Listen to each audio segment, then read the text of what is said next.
সুতরাং আমি বলছি, আমরা সরকারের কাছে আর্জি করব, আমরা ক্ষুদ্র জায়গা থেকে বলছি যে আমরা পশ্চিমবঙ্গের জনগণ, ভারতবর্ষের হিন্দুরা বলছি, বাংলাদেশি তথা পাকিস্তানি তথা অন্যান্য জিহাদি মানসিকতার মানুষজনদের সাথে আমরা কোনো রকম কোনো কোঅপারেশন করব না। আর আমরা যারা হিন্দুরা আছি আমাদের কিছুটা ঐক্যবদ্ধ হতে হবে। ওই বাড়িতে অনুষ্ঠান হলে বিরিয়ানি খাবো, যদি কোনো হিন্দু ভাইয়ের বিরিয়ানির দোকান থাকে সেখান থেকে কিনবো, হিন্দু ভাইয়ের দোকান ছাড়া বিরিয়ানি কিনবো না।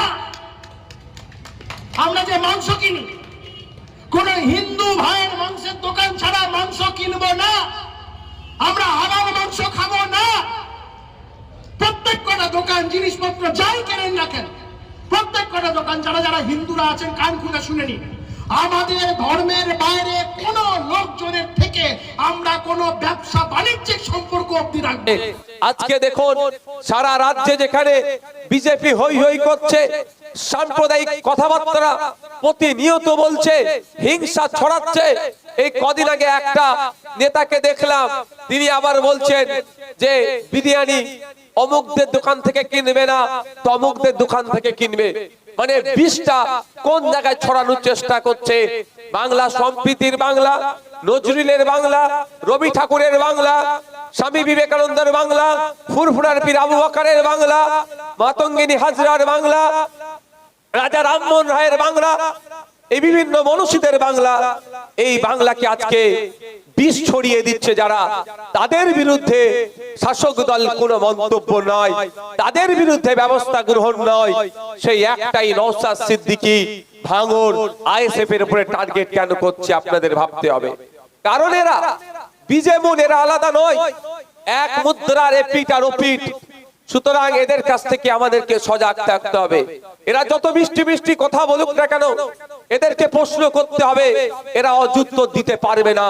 প্রশ্ন করতে হবে, বিজেপির নিয়ে আসা ওয়াকফ আইন আপনারা কেন মেনে নিলেন, এই উত্তর ওরা দিতে পারবে না।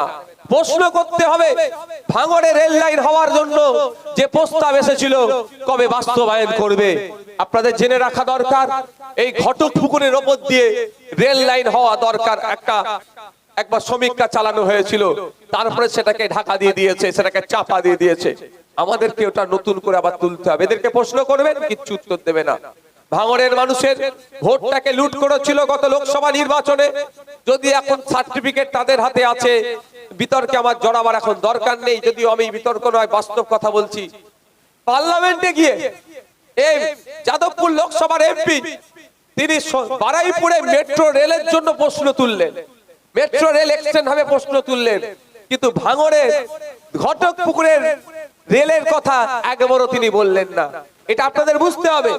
যখন মেট্রো রেলের প্রস্তাব দিচ্ছে বারাইপুরে, সাথে সাথে তার লোকসভা কেন্দ্রের একটা বিধানসভা ভাঙড়, সেখানে অলরেডি রেল হওয়ার জন্য সমীক্ষা একবার হয়েছিল, জরিপ একবার হয়েছিল, তারপরে সেটা চাপা পড়ে গিয়েছে। নতুন করে পার্লামেন্টে তোলা তার দরকার ছিল কি ছিল না? কিন্তু তিনি তোলেননি। এটা আপনাদের বুঝতে হবে। এরা মায়া কান্না কাঁদছে, আপনার প্রকৃত ডেভেলপ হোক এরা আপনার কোনোদিন চাইবে না। আর আমরা আপনাদের বলছি, এই পয়েন্টগুলি আমরা ধরিয়ে দিতে চাই। একদিকে শুভেন্দু অধিকারী, দিলীপ ঘোষ, সুকান্ত মজুমদার, ওই ব্যারাকপুরের এক নেতা আছে, তারা কন্টিনিউ নিয়মিত সাম্প্রদায়িক দাঙ্গা হবে এই ধরনের কথা বলে যাচ্ছে। তাদের বিরুদ্ধে ব্যবস্থা গ্রহণের কোনো পদক্ষেপ দেখতে পাচ্ছি না। নওশাদ সিদ্দিকীর নামে অলরেডি প্রায় 20টা মিথ্যা মামলা লাগিয়ে দেওয়া হলো। আপনাদের ভাবতে হবে, কেন নওশাদ সিদ্দিকীকে আটকানো হচ্ছে, কেন নওশাদ সিদ্দিকীকে চাপান দমাবার চেষ্টা হচ্ছে।